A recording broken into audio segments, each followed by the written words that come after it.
الله من الشيطان الرجيم. بسم الله الرحمن الرحيم. يا أيها الذين آمنوا كتب عليكم الصيام كما كتب على الذين من قبلكم لعلكم تتقون. یہ آیت مبارکہ اور اس سے اگلی آیات مبارکہ میں اللہ تبارک و تعالی نے روزے کا حکم بیان فرمایا. اس سے پچھلی آیات مبارکہ میں اللہ تبارک و تعالی نے وصیت کا حکم دیا تھا. اس سے پچھلی آیات مبارکہ میں اللہ تبارک و تعالی نے قصاص کا حکم دیا تھا. کیونکہ اصول بر بیان کرنے کے بعد اللہ تبارک و تعالی نے احکامات جزئیہ کو بیان فرمانا شروع کیا. یہ قصاص کا جو حکم ہے اس میں پورے ملک کی اصلاح ہے.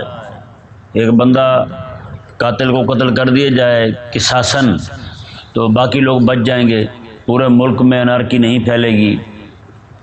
تو اس میں پورے ملک کی اصلاح ہے. یہ وصیت کے معاملات جو ہیں، میراث کے معاملات جو ہیں، ان کو پورے طور پر ادا کر دیے جائے تو پورے خاندان کی اصلاح ہے. اور رمضان شریف کے روزے رکھنے میں خود بندے کے نفس کی اصلاح ہے.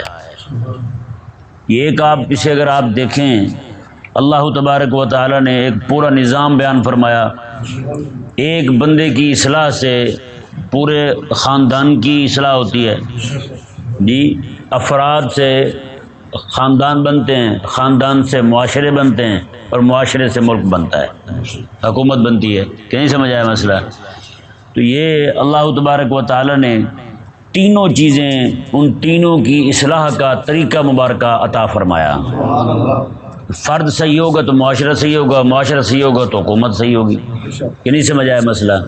فرد صحیح ہے نہیں ہے، معاشرہ بھی بگڑا ہوا ہے سارے کا سارا، اور حکومت وہ صحیح چاہیے. کہ نہیں سمجھ آیا مسئلہ؟ ہاں، یہ بڑا ضروری ہے. اچھا، اور یہاں پہ ایک بات اور بھی ذہن میں رہے، جیسے آج کل جو جاہل صوفی ہیں وہ بڑا زور دیتے ہیں اس بات پر، نہیں جی پہلے جو ہے وہ نفس کی اصلاح ہو جائے، سارے بندے باعزت بستامی بن جائیں تو اس کے بعد پھر حکومت اسلام کی آئے. یہ بھی ان کا نظریہ ٹھیک نہیں ہے. یہ بھی نظریہ ان کا ٹھیک نہیں ہے. کیونکہ پہلے لوگ جو ہیں وہ جہاد کرنے کے لیے جاتے تھے، ان میں بہت سارے لوگ ایسے بھی ہوتے تھے جو نئے نئے ساتھ جاتے تھے، کبھی پہلے گئے بھی نہیں ہوتے تھے، وہ بھی ساتھ جاتے تھے جہاد کرنے کے لیے. اور کوئی وہاں پہ غبن کر لیتا تھا، کوئی چیز اٹھا لیتا تھا وہاں سے، کسی سے کوئی ایسی حرکت ہو جاتی تھی، کوئی کسی کو جس کا قتل کرنا نہیں بنتا تھا اسے قتل کر دیتے تھے. یہ سارے کے سارے بزرگ تھوڑی ہوا کرتے تھے. یہ نہیں سمجھ آیا مسئلہ؟ یعنی کہ سارے جو ہیں وہ اصلاح نفس کا پورا جیسے حق ہے اسی طرح کر کے، سارے عبداللہ بن مبارک تو نہیں ہوتے تھے، سارے حضرت خواجہ عبدالواحد بن زید تو نہیں ہوتے تھے. ٹھیک ہے نا؟ بہت سارے لوگ ایسے بھی جاتے تھے. جیسے آج کل نماز پڑھتے ہیں، کچھ لوگ ہوتے ہیں جن کو نماز کا طریقہ آتا ہے، باقی سارے بیچارے ایسے کھڑے ہوتے ہیں، وہ دیکھ کے جناب وہ جیسے وہ کر رہے ہیں ویسے کرتے رہتے ہیں. ہے یا نہیں؟ تو اس لیے یہ کہیں بھی نہیں ہے ایسا کہ جناب جب تک کہ سارے لوگ جناب جنید بغدادی نہ بن جائیں تب تک جناب آپ یہ نہیں کہہ سکتے کہ آپ جناب یہ اسلامی حکومت کا مطالبہ کریں. نا، ایسا بالکل نہیں ہے. ٹھیک ہے نا؟ اسلامی حکومت کا مطالبہ کرنا جو ہے نا، یہ ہر بندہ مومن کا حق ہے، بلکہ ہر بندہ مومن کا فرض ہے. ٹھیک ہے نا؟ اس فرض کو پورا کرے. ہر بندہ مومن پر یہ لازم ہے کہ وہ اپنی زندگی جو ہے نا وہ ایسے نہ گزارے، بلکہ خلیفہ اسلام کے تحت اپنی زندگی گزارے. کہ نہیں سمجھ آیا مسئلہ؟ ہاں، اور یہ فرمایا کہ جو بندہ ایسے مر گیا جس کے گلے کے اندر حاکم اسلام کا پٹا نہیں ہے، یعنی کہ وہ حاکم اسلام کی اطاعت نہیں کر رہا، میں وہ جاہلیت کے موت مر ہے. یہ حدیث ہے حضور کی. بتائیں ہمارے ہندوستان میں کتنے عرصے سے لوگ یہی موت مر رہے ہیں. ہم نے تو کبھی خلافت اسلامیہ کا نام تک نہیں سنا یہاں کہ ہمارے ہاں بھی حاکم اسلام آیا ہے. حاکم اسلام مسلمان حکمران ضرور رہے ہیں یہاں پہ، جتنا بھی ہو سکا تھا وہ دین بھی انہوں نے نافذ کی رکھا ہے، لیکن جو خلافت العامہ حاجی نبوہ ہے وہ تو ہم نے نہیں دیکھی نا. وہ تو ہمارے ہندوستان کی زمین، یہ جو ساری زمین ہے ہندوستان، مطلب پاکستان بھی ہندوستان ہی تھا، یہ بعد میں یہ الگ ہوا ہے. تو یہ اس زمین میں دیکھا ہی نہیں ہے، بر صغیر میں کہاں اسلام نافذ ہوا ہے. تو اللہ تبارک و تعالیٰ وہ دن لائے کہ جب ہم وہ دیکھیں. اصل میں یہ بھی بہت بڑی رکاوٹ ہے اس وقت پاکستان کے اندر مولوی اور پیر بڑی رکاوٹ ہیں دین کے نفاذ میں.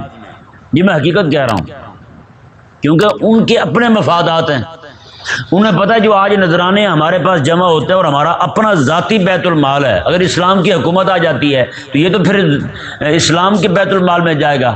اس پہ تو پھر سارے غریب بھی کھائیں گے، مسکین بھی کھائیں گے. آج جو ہمارے پاس بڑی بڑی گاڑیاں ہیں یہ تو پھر غریبوں کے پاس چلی جائیں گی. اسلام تو پھر ہمیں اتنے رکھنے کی اجازت دے گا جتنا ہمارا بنتا ہے. بندہ ڈکا نہ توڑے. یہ پیر اور ان کے بچے بیچارے کہاں کام کرتے ہیں؟ ایک ڈکا ایک کخ نہ توڑے بندہ اور جناب مزے ایسے کرے جناب جیسے بڑے بڑے رئیس کرتے ہیں. تو یہ بڑے سارے معاملات ہیں. اللہ تبارک و تعالی ہمیں سمجھنے کی توفیق عطا فرمائے. یہ جو بڑے بڑے وڈیرے ہیں نا، یہ جو بیٹھے ہیں سارے، یہ بھی اسلام کو اس لیے نہیں آنے دے رہے کیونکہ انہیں پتہ ہے جب اسلام آیا تو ان کی عیاشیاں بدماشیاں بند ہو جائیں گی. جب بھی اسلام کی بات کی جائے ٹی وی والے اینکر جو بیٹھے ہیں وہ پہلے بھڑک پڑتے ہیں، وہ اچھل کود شروع کر دیتے ہیں کیونکہ انہیں پتہ ہے یہ جو ہماری باندروں والی اچھل کود ہے، ہم روزانہ جھوٹ کو پکڑ کے جناب ہم وہ معاملات لے کے بیٹھ جاتے ہیں، جھوٹ ہی جھوٹ چھوڑتے رہتے ہیں رات دن. اسلام نے تو جھوٹ پہ پابندی لگا دینی ہے. جیسے انہیں جھوٹی خبر پھیلانی ہے اسلام نے اسے طلب کر لینا، آپ بھی تجھے تو سیدھا کروں. تو اس لیے ان کو بڑی تکلیف ہے. اور دوسرے نمبر پہ جو میراثی ڈرامے بنانے والے ہیں انہیں بھی پتہ ہے اگر اسلام آتا ہے تو ہم جو ڈرامے بنا رہے ہیں روزانہ جھوٹی کہانیاں گھڑ گھڑ کے لوگوں کو سنا رہے ہیں اور لوگوں کے اخلاق تک برباد کر رہے ہیں، لوگوں کے گھروں کو تباہ کر رہے ہیں، یہ ہمارا کام رک جانا ہے. اس لیے اسلام کی حکومت سے ایک ایک بندہ خائف ہے. وہ ایک علیحدہ بات ہے جو بیٹھے بیٹھے کہیں گے ہاں یار اسلام کی حکومت ہونی چاہیے، اسلام کی حکومت. اب تو ہم نے سب کو دیکھ لیا ہے لیکن اندر سے وہ سارے ڈرے ہوئے ہیں. جتنے بھی افسر ہیں سارے ڈرے ہوئے ہیں. انہیں پتہ بھی ہماری جو منتھلیاں مقرر ہیں وہ ساری بند ہو جائیں گی. کہ نہیں سمجھ آیا؟ ہم جس دکان پہ چلے جائیں وہاں سے جناب 5-7 کریٹ ہمیں کوک کے مفت میں مل جاتے ہیں. اور جناب کسی آئل والی فیکٹری میں چلے جائیں تو وہ آئل جناب آدھی اٹھا کے ہماری گاڑی میں ڈال دیتے ہیں. وہ یہ سارا بند ہو جائے گا ہمارا. کہ نہیں سمجھ بڑا مسئلہ. تو یہ انتہائی اہم مسئلہ ہے کہ یہ اس پہ ہمیں غور کرنا چاہیے. آخر ان لوگوں کے اندر اسلام کی محبت کیوں، اسلام کی حکومت کی محبت کیوں نہیں آ رہی؟ اس کے اسباب ہیں اور علل ہیں، کچھ چیزیں ہیں. کافروں کو بھی پتہ ہے اگر اسلام کی حکومت آ گئی تو یہ ہمارے خلاف جہاد کے لیے اٹھیں گے. اس لیے وہ بھی اسلام کی حکومت یہ ہانیاں نہیں دیتے. وہ بھی ایسے لوگوں کو ہمارے ہاں مسلط کیے ہوئے ہیں جو اسلام کی حکومت سے خائف ہیں. نیچے سے لے کر اوپر تک ہر ایک بندہ ڈرا ہوا ہے، نیچے سے لے کر اوپر تک. کہ نہیں سمجھ آیا؟ ہاں تو اس لیے یہ کافروں کی جو سازش، کافر بندہ اور کافر مزاج کا بندہ، یہ دونوں بندے، کافر مزاج بندہ کافر ہوتے بھی حیا ہے اور کافر مزاج بندہ کلمہ تو پڑھے لیکن اس کی طبیعت میں بھی حیائی ہو، یہ دو بندے کبھی بھی اسلام کی حکومت برداشت نہیں کر سکتے. بابے سے پوچھا تھا نا، انہوں نے کہا جی ہاں جی پھر جو اگر آپ کی حکومت آ گئی اسلام کی یہاں تو آپ پھر لڑکیوں لڑکے جو اکٹھے پڑھتے ہیں وہ بھی آپ منع کر دیں گے. یعنی کہ بے حیاؤں کو اپنی بے حیائی کا مسئلہ بن گیا. انہیں فکر لائق ہو گئی کہیں یہ نہ. اس نے کہا پھر ٹی وی بھی بند کر دیں گے آپ. ٹی وی پہ جو گانے وغیرہ چلتے ہیں فلمیں وغیرہ وہ بھی بند کر دیں گے. بابے نے کہا ایک بار آنے تو دو، دیکھو کیا کیا چیز بند کرتے ہیں. تو یہ بہت بڑا مسئلہ ہے. اللہ تبارک و تعالیٰ ہمیں سمجھ عطا فرمائے. تو یہ ہمارے لوگوں کو سمجھ نہیں آ رہی کہ حکومت، وہ کہتے ہیں یہ سارے بایزید بن جائے. نہ سارے بایزید بنے، یہاں سارے یزید بنے ہوئے ہیں. نہ سارے بایزید بنے نہ حکومت آئے. انہوں نے کہا نہ 9 من تیل ہوگا نہ رادھا ناچے گی. وہ ایک کہاوت ہے نا، ایک کہانی کہاوت ہے، مثال ہے. کہتے ہیں نہ 9 من تیل ہوگا نہ رادھا ناچے گی. نہ سارے باعزید بنے نہ اسلام کی حکومت آئے. سارے کے سارے مزے کرتے رہیں. بہرحال جی یہ رب تبارک و تعالیٰ نے ارشاد فرمایا اس آیت مبارکہ کے اندر، روزے کی تاریخ کو بیان فرمایا. روزے کی تاریخ کو بیان فرمایا. یہ ذہن میں رہے تاریخ جو ہے نا یہ بھی یاد رکھنی چاہیے کہ روزہ ہم رکھتے ہیں، ہمیں یہ نہیں پتا کہ روزہ پہلے بھی فرض تھا. یہ کتنے روزے فرض تھے؟ رب تبارک و تعالیٰ نے ارشاد فرمایا یا ایھا الذین آمنوا کتب علیکم الصیام، ایمان والو تم پر روزے فرض کیے گئے ہیں، کما کتب علی الذین من قبلکم، جیسا کہ تم سے پہلے لوگوں پر روزے فرض تھے. ہم سے پہلے لوگوں پر بھی روزے فرض تھے. یعنی آدم علیہ السلام سے لے کر اب تک اور آگے قیامت تک روزے فرض ہی رہیں گے. پہلے بھی فرض تھے لیکن وہاں نوعیت مختلف تھی، ان کے اوقات مختلف تھے، تعداد مختلف تھی. حضرت سیدنا موسیٰ علیہ السلام آپ کی قوم پر روزے فرض تھے.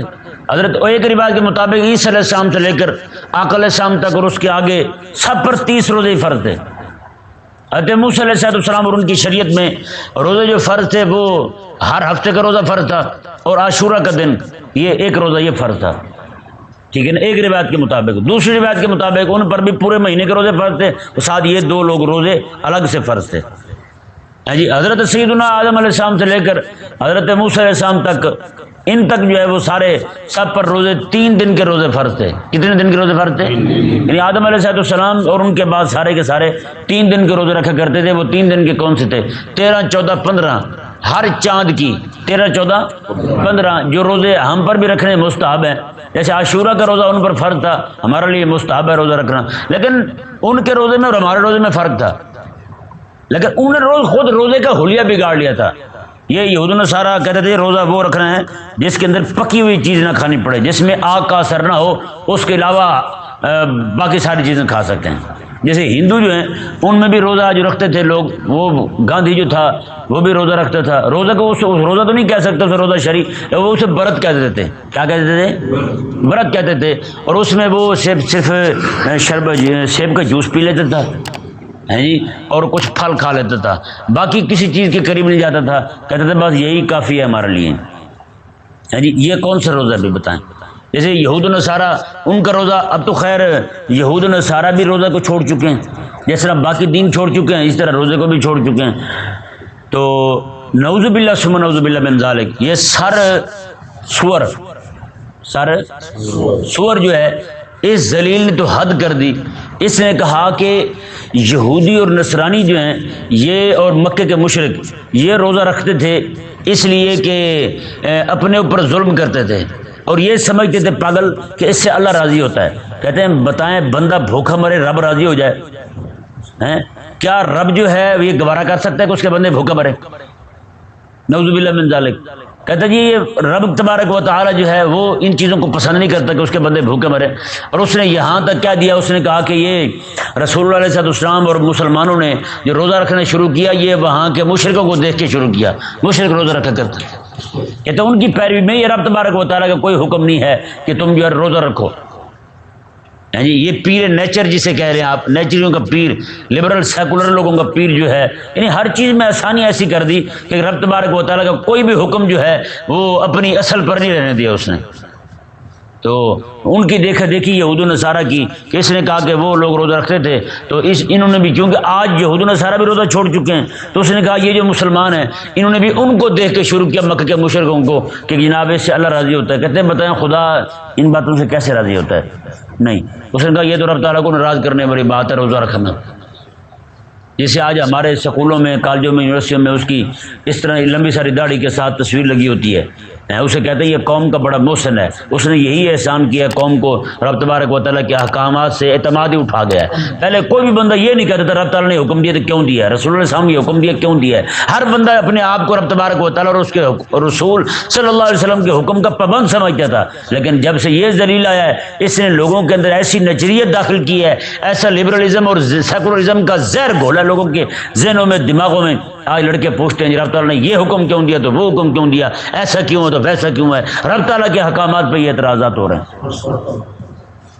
یعنی بندے کو بندہ نہیں رہنے دیا اس نے، اور اس نے اپنی تعلیم کا جو رزلٹ اور نتیجہ ہے وہ خود بیان کیا ہے، اس کی اپنی کتابوں کے اندر، یہ سنادید سر سید میں اور اس کی باقی کتابوں کے اندر یہ بات موجود ہے۔ اس نے کہا میں نے یونیورسٹی اس لیے بنائی تھی تاکہ یہ لڑکے جو ہیں انسان بنیں گے۔ اس نے کہا ہوا یہ ہے جیسے پڑھتے جاتے ہیں ویسے ویسے گدھے بنتے جاتے ہیں، جیسے پڑھتے جاتے ہیں ویسے ویسے گدھے اور خچر بنتے جاتے ہیں۔ یہ اس کے اپنے ذاتی الفاظ ہیں، یہ بابا نیچر، پیر نیچر کے الفاظ ہیں۔ اس نے کہا میرے ادارے سے، سکول سے، کالج سے، یونیورسٹی جو بھی پڑھیں گے، اس نے کہا سارے خچر اور گدھے بنتے جا رہے ہیں اور ایسے بنتے رہیں گے۔ بتائیں بھائی، وہی لڑکے جو پڑھ رہے ہیں، تو جو بندہ جس سے پڑھے اس کا ادب آتا نہیں آتا؟ یہ نہیں، محسن کا احسان ہی نہ بندہ مانے تو وہ انسان ہے، جس سے پڑھتے ہیں اسی کو لٹا کے مار رہے ہوتے ہیں۔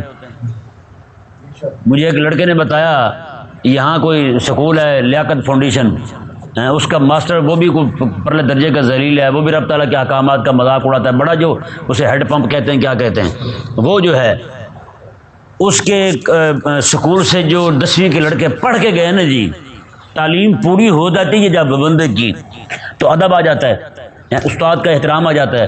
لیکن جیسے وہ پڑھ کے گئے نا، انہوں نے جناب وہاں کے سارے وہ توڑ دیے، پنکھے توڑ دیے، اور تعلیم پوری ہوئی تو جو بڑا ان کا پرنسپل تھا اس کے گھر کے باہر گالیاں لکھ گئے نا، اس کے دروازے پر اور دیواروں پر گالی لکھ گیا، زور زور سے نعرے مارتے رہے، تیری ماں کو، تیری بہن کو. میں نے کہا کیا تعلیم پائی ہے. اب آپ ذرا بتائیں یار، جو جس سے پڑھ کے جا رہا ہے اس کی ماں بہن ایک کر رہا ہے، جب آگے جائے گا وہ افسر بن کے بیٹھے گا تو پھر قوم کے ساتھ کیا کرے گا؟ قوم کے ساتھ کیا کرے گا وہ؟ یہ تو بھی نظام تعلیمی ایسا ہے، انسان نہیں رہنے دیتا کسی کو. پھر یہ الگ بات ہے کہ ہم نے سمجھ لیا کہ جناب یہ انسانیت بھی یہاں ہے، سارا کچھ یہاں ہے.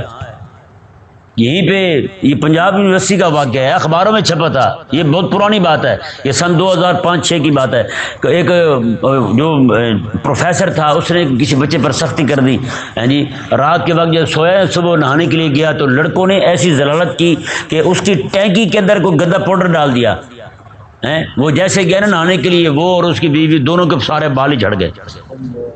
ایسی چیز کیمیکل ڈالا کہ اس کے پورے جسم میں کوئی بال ہی نہیں رہا.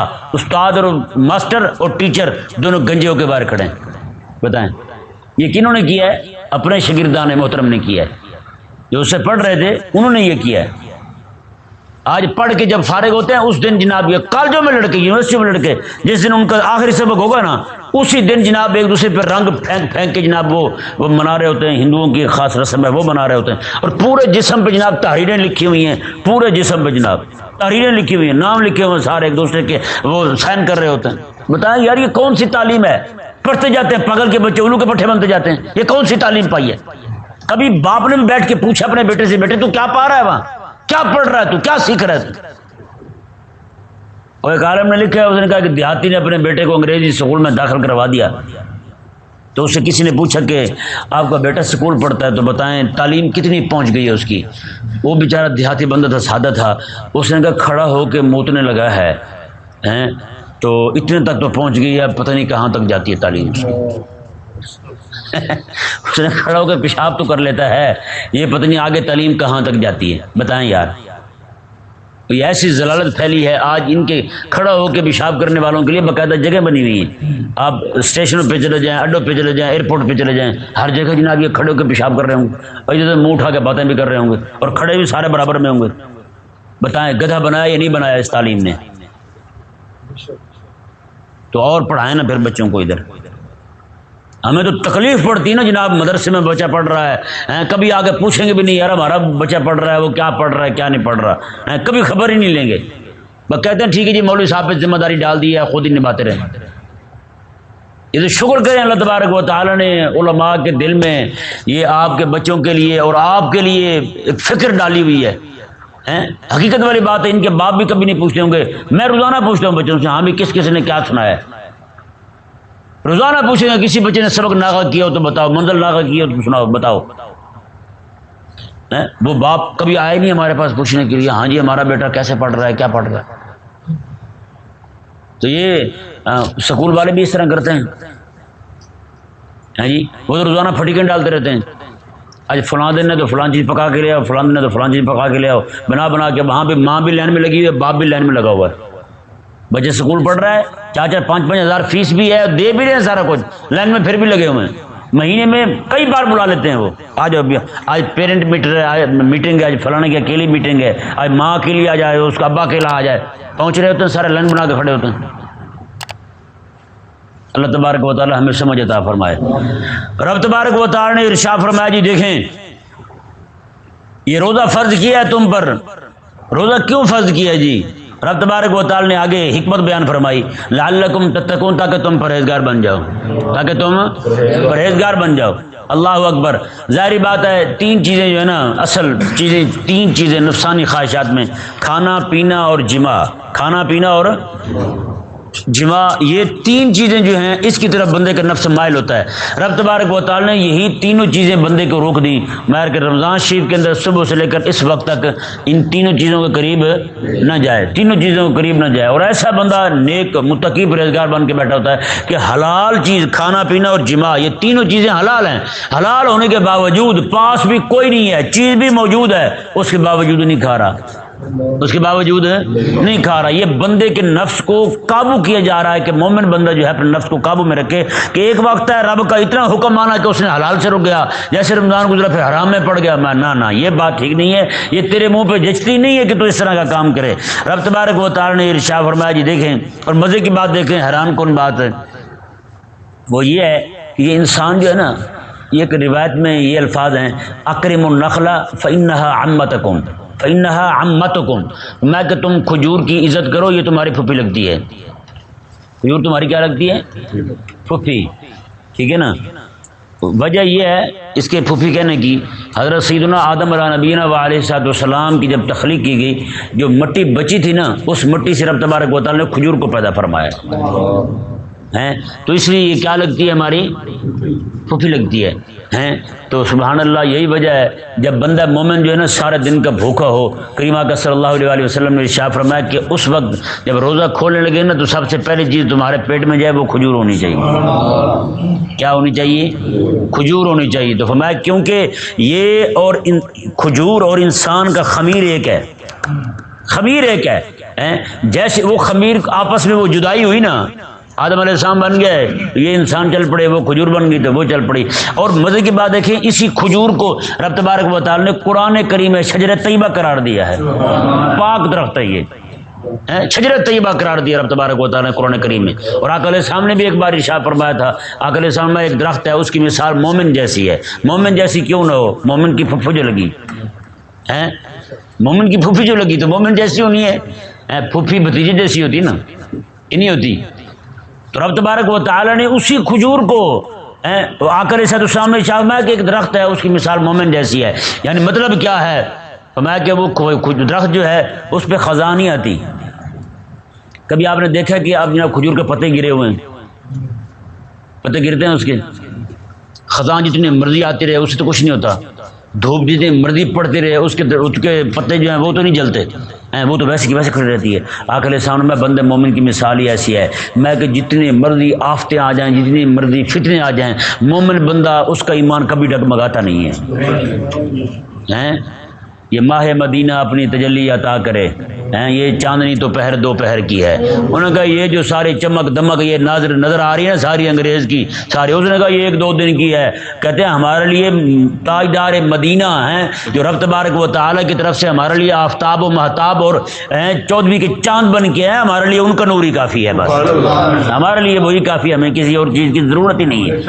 اللہ اکبر. رب تبارک و تعالی نے ارشاد فرمایا جی دیکھیں آگے, میں ایام معدودات. سبحان اللہ, یہ ایک بزرگوں کا طریقہ بھی رہا ہے. جب کچھ کہتے ہیں نا کہ بندہ پریشانی کا اظہار کر رہا ہو, کہتے ہیں بچے یہ چند دن کی بات ہے. بس کیا کہتے ہیں, چند دن کی بات ہے. بچے کہے جی ابا جی مجھے پڑھنے میں بڑی دقت ہو رہی ہے. اس نے کہا ابا پوت بیٹے چند دن کی بات ہے, خیر ہوگی. رب تبارک و تعالی نے ارشاد فرمایا کہ یہ کوئی زیادہ دن تھوڑے ہیں, ایام معدودات, یہ تو چند دن ہیں. بس کیا ہیں, ایام معدودات, یہ تو چند گنتی کے دن ہیں. اور آگے فرمایا کہ فمن کان منکم مریضا وعلی سفر, میں جو بندہ تم میں سے بیمار ہو یا پھر سفر پر ہو, فعدۃ من ایام اخر, تو وہ دوسرے دنوں میں اتنے روزے رکھ لے. دوسرے دنوں میں اتنے روزے رکھ لے. ہے آسانی یا نہیں ہیں؟ دوسرے جتنے چھوٹے ہیں اتنے ہی رکھنے, جتنے چھوٹے ہیں اتنے رکھنے. آپ بل جمع کروانے جائیں, ایک دن چھوٹ جائے نا, تاریخ مقرر ختم ہو جائے, تو دوسرے دن جائیں گے اتنے لیں گے, زیادہ لیں گے نا. تو پھر آگے نہیں سمجھ. یہ رب تبارک و تعالیٰ کا نظام ہے. سبحان اللہ. رب تبارک و تعالیٰ میں جتنے چھوٹ رہے ہیں اتنے اور رکھ لو تم. اور آگے میں وعلی الذین یطیقونہ فدیۃ طعام مسکین, اور وہ بندہ جو روزہ رکھنے کی طاقت بھی رکھتا ہو اور دل نہ کرے اس کا, یا اسے مشکل لگے روزہ رکھنا, تو وہ 1 دن کا فدیہ دے دے. ایک مسکین کو کھانا دے دے, 1 دن کا فدیہ, 1 مسکین کا کھانا دے دے, یہ فدیہ اس کا. یہ ذہن میں رہے. شروع میں جب روزہ رکھتے نہیں تھے تو ایک دم سے روزہ رکھنے کا حکم آیا, تو رب تبارک و تعالی نے ارشاد فرمایا کہ کیونکہ لوگوں کو مشکل لگنا تھا, میں جس بندے کو روزہ رکھنا, اور ایک قرات کے مطابق یتوقونہ ہوا ہے, میں جس بندے کو تطوق ہو, تکلف ہو, اسے یہ تھوڑی سی دقت ہو روزہ رکھنے میں, وہ بندہ جو ہے روزے کا فدیہ دے دے. یہ روزہ رکھنے کی طاقت ہے لیکن رکھنے میں دوسری دقت محسوس ہو رہی ہے تھوڑی, تو وہ بھی فدیہ دے دے. روزہ رکھ سکتا ہے, طاقت بھی ہے, لیکن رکھنا نہیں چاہتا, وہ فدیہ دے دے. یہ ذہن میرا یہ پہلے حکم تھا، اگلی آیت مبارکہ کے اندر یہ منسوخ ہو گیا حکم. جب دیکھا نا کہ لوگ جو ہیں اس کے عادی بن گئے ہیں، رب تبارک و تعالیٰ نے نا اب نہیں بھائی. دیکھیں جی رب تبارک و تعالیٰ نے ارشاد فرمایا فمن تطوع خیرا فهو خیر اللہ، میں کہ جو بندہ روزہ رکھنا چاہے تو بہتر ہے اس کے لیے، روزہ رکھنا چاہے تو اس کے لیے بہتر ہے. وَأَن تَصُومُوا خَيْرٌ لَكُمْ إِن كُنتُمْ تَعْلَمُونَ، میں کہ اور یہ کہ تم روزہ رکھو یہی بہتر ہے تمہارے لیے اگر تم جانو تو، اگر تمہیں کوئی علم ہے تو پھر روزہ رکھنا ہی تمہارے لیے بہتر ہے. جی یہاں ترغیب دلائی گئی ہے، میں روزہ رکھ لو تم، اگر نہیں رکھ سکتے تو پھر فدیہ دے دو، پھر کیا کرو فدیہ دے دو. فرمایا کہ پھر بھی اگر رکھو تو یہی بہتر ہے. کیسے ترغیب دلائی جا رہی ہے، شوق بھی دلایا جا رہا ہے. اگلی آیت مبارکہ میں یہ ترغیب یعنی کہ ختم کر کے اس حکم یا جس حکم میں اختیار تھا، خیار حاصل تھا بندے کو کہ رکھے تو ٹھیک ہے، نہ رکھے تو بھی ٹھیک ہے، فدیہ دے دے، پھر رب تبارک و تعالیٰ نے آگے وہ اختیار ختم کر دیا. رب تعالیٰ نے ارشاد فرمایا شہر رمضان الذی، سبحان اللہ، میں کہ رمضان کے مہینے میں یہ قرآن نازل کیا گیا ہے. جی یہ ذہن میں رہے، قرآن کا ایک انزال ہے ایک تنزیل ہے، ایک انزال ہے ایک تنزیل ہے. انزال کہتے ہیں ایک ہی بار نازل کرنے کو، اور تنزیل کہتے ہیں تھوڑا تھوڑا شیئن فشیئن نازل کرنے کو کہتے ہیں. یہ قرآن کریم جو ہے رمضان المبارک میں لیلۃ القدر میں نازل ہوا، آسمان دنیا پر لوح محفوظ سے پہلے آسمان پر نازل ہوا ایک ہی رات کے اندر، اور وہ رمضان شریف میں نازل ہوا. اللہ اکبر. یہ بھی ایک خاص وجہ ہے کیونکہ عاشقان الہی جو تھے نا وہ رب تبارک و تعالیٰ کے دیدار کے بغیر نہیں رہ سکتے، رب کے دیدار کے بغیر نہیں رہ سکتے. تو رب تبارک و تعالیٰ نے چونکہ روزے کی جزا رب کا دیدار ہے، روزے کی جزا رب کا دیدار ہے، پورے 11 مہینے بھی دیدار کی تڑپ ہوگی. تو جب وہ اعلان ہو جائے کہ جو کام تم کر رہے ہو اس کی مزدوری ہی رب کا دیدار ہے، رب تبارک و تعالیٰ نے فرمایا کہیں یہ نہ ہو کہ یہ شدت جذبات میں، فرط محبت میں، فرط شوق کے اندر یہ دنیا سے رخصت نہ ہو جائیں. رب تبارک و تعالیٰ میں اپنا کلام بھیج رہا ہوں، میری باتیں تم ایک دوسرے کو سناتے رہنا، تمہارے دل کو تسلی رہے گی. یہ اللہ تبارک و تعالیٰ نے اہل ایمان کو تسلی کے لیے کہ میرے دیدار کے بغیر کہیں دنیا سے رخصت ہو جائیں، کہیں یہ کچھ کاری نہ بیٹھیں، رب تبارک و تعالیٰ نے قرآن کریم نازل فرمایا، اپنا کلام عطا فرمایا.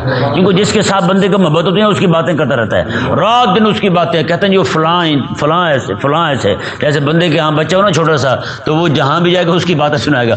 وہ علیحدہ بات ہے، اگلے بندے کو مزہ نہیں آ رہا ہوگا اس کی باتیں سن کے، ہے یا نہیں. وہ کہتے میرا بیٹا ایسے کہتا ہے، میرا بیٹا ایسے، میرا بیٹا تو تھپڑ مار رہتا ہے مجھے، ایسی باتیں کرتے رہتے ہیں، بتاتے ہیں لوگوں کو. تو وہ اگلے بندے کو مزہ نہیں آ رہا، اسے مزہ آ رہا ہے، کیوں؟ اسے محبت جو ہوئی. تو رب تبارک و تعالیٰ نے قرآن کریم رمضان کے مہینے میں نازل فرمایا تاکہ یہ میرے بندے جو ہیں نا یہ میری باتیں آپس میں ایک دوسرے کے ساتھ کرتے رہیں، میری محبت جو ہے وہ ان کی یادیں تازہ کرتی رہے ان کے ساتھ. تو رب تبارک و تعالیٰ نے ارشاد فرمایا جی رمضان کے مہینے میں یہ قرآن نازل فرمایا، ہدی للناس، یہ ہدایت بھی ہے لوگوں کے لیے، وبینات من الہدی والفرقان، یہ ہدایت کے اور فرقان کے واضح دلائل بھی ہیں، واضح روشن دلائل بھی ہیں فرقان کے. سبحان اللہ. اچھا مزے کی بات ہے کہ جو بندہ فرقان، یہ قرآن کی صفت ہے، جیسے پڑھتے ہیں نا قرآن مجید فرقان حمید، یہ فرقان قرآن کی صفت ہے. فرقان مطلب بندے کو حق اور باطل میں تمیز آ جائے. حق اور باطل میں تمیز کو کیا کہتے ہیں؟ فرقان. کیا کہتے ہیں؟ فرقان کہتے ہیں حق اور باطل میں تمیز کو. تو اب جو بندہ قرآن پورا پڑھ کے مولوی بھی بن جائے، اس سے حق اور باطل میں تمیز ہی نہ آئے تو سمجھے کہ اس نے قرآن پڑھا ہی نہیں ہے، قرآن نہیں پڑھا اس نے. رب تبارک و تعالیٰ نے ارشاد فرمایا فمن شاہد منکم الشہر فلیصم، وہ جو پیچھے طاقت رکھنے والے بندے کو بھی فدیہ کی اجازت تھی، اب اس کی اجازت ختم. میں جو بھی بندہ رمضان شریف کا مہینہ پائے فلیصم، وہ روزہ رکھے، روزہ لازمی رکھے، روزے کی چھوٹ نہیں ہے. اور آگے پھر استثناء کر دیا گیا مریض کا اور مسافر کا. ومن کان مریضا او علی سفر فعدۃ من ایام اخر، کیونکہ پیچھے 3 بندوں کو اجازت تھی روزہ چھوڑنے کی، مسافر کو، مریض کو، اور جو رکھنا نہیں چاہتا اسے اختیار تھا کہ نہ رکھے، فدیہ دے دے. یہاں پہ 2 جو ہے مریض اور مسافر، دونوں کی اجازت ویسی کی ویسے رہی، اور تیسرا بندہ جو ہے یعنی کہ طاقت ہونے کے باوجود نہ رکھے تو فدیہ دے دے، اس کی اجازت ختم کر دی گئی۔ رب تبارک و تعالی نے ارشاد فرمایا جو بندہ بیمار ہو یا سفر پر ہو تو اتنے دن روزے اور رکھے، یعنی بیمار جب تندرست ہو جائے تو روزہ رکھے، مسافر جب سفر سے واپس آ جائے تو روزہ رکھے۔ رب تعالی نے ارشاد فرمایا سبحان اللہ، یہ آگے وجہ بیان فرمائی کہ ایسا حکم دیا کیوں ہے، میں یرید اللہ بکم الیسرا، میں رب تمہارے لیے تنگی نہیں چاہتا، یہ تنگی آسانی چاہتا رب تمہارے لیے، ولا یرید بکم العسرا، اور رب تعالیٰ تمہیں تکلیف میں نہیں ڈالنا چاہتا، وَتُكْمِلُ الْعِدَّةَ، اور تم یہ عدت پوری کر لو، یہ عدت ہے یعنی یہ گنتی پوری کر لو، یہ تعداد پوری کر لو، وَلِتُكَبِّرُوا اللَّهَ عَلَى مَا هَدَاكُمْ، اور تم اس بات پر تکبیریں کہو کہ اس نے تمہیں ہدایت دے رکھی ہے، اس بات پر تکبیریں کہو کہ رب نے تمہیں ہدایت دی ہے، ہاں رب تبارک و تعالی نے محبوب کا دامن تمہیں دیا ہے، وَلِتُكَبِّرُوا اللَّهَ عَلَى مَا هَدَاكُمْ، تمہیں رب تبارک و تعالی نے قرآن دیا ہے، رمضان کے احکام دیے ہیں، روزہ دیا ہے، رات کا قیام دیا ہے، یہ شرعی احکامات تمہیں عطا فرمائے ہیں، یہ تمہیں ہدایت دی ہے، میں وَلِتُكَبِّرُوا اللَّهَ عَلَى مَا هَدَاكُمْ، اور اس بات پر تم تکبیریں کہو واہ مولا تیرا اتنا احسان ہے۔ آج کے مسلمان جو ہے وہ روزے رکھ کے رب پہ احسان کرتا پھرتا ہے، ادھر آ کے نماز پڑھ کے رب پہ احسان کرتا پھرتا ہے، وہ کہتے ہیں نماز پڑھی ہے ہم نے، جیسے میں نے روزہ رکھا ہے میرے پاس نہ بھائی نہ غلط بات نہیں کری، میں نے روزہ رکھا ہوا ہے، روزہ رکھا تو پھر کیا ہوگا، کسی پہ احسان کر رہا ہے تو روزہ اپنے لیے رکھ، اچھا روزہ رکھوایا ہی اس لیے ہے تاکہ جو ہے نا اس کی نفس کی اصلاح ہو، کہیں سمجھ آئی؟ مزے کی بات دیکھیں، یہ اگر جسے میں نے 3 چیزیں بیان کی آپ کے سامنے، پہلے قصاص تھا، پھر جناب وہ میراث وصیت ہے جس میں پہلے میں ملک کی اصلاح ہے، پھر جناب خاندان کی اصلاح ہے، اب یہ نفس کی اصلاح ہے۔ مزے کی بات دیکھیے، یہ روزہ جو ہے یہ باقی دونوں چیزوں کی اصلاح کا سبب ہے، یہ روزہ باقی دونوں چیزوں کی اصلاح کا سبب ہے، معاشرہ بھی ٹھیک رہے گا روزے سے اور ملک بھی ٹھیک رہے گا۔ کیسے جی؟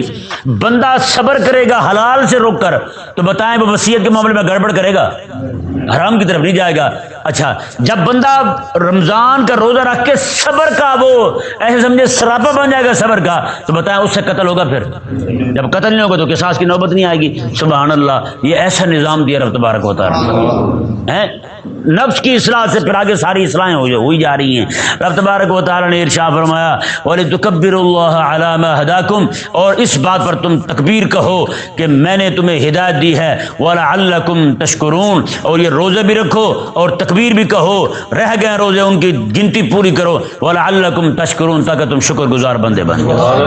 اللہ تبارک و تعالی سمجھنے کی توفیق عطا فرمائے۔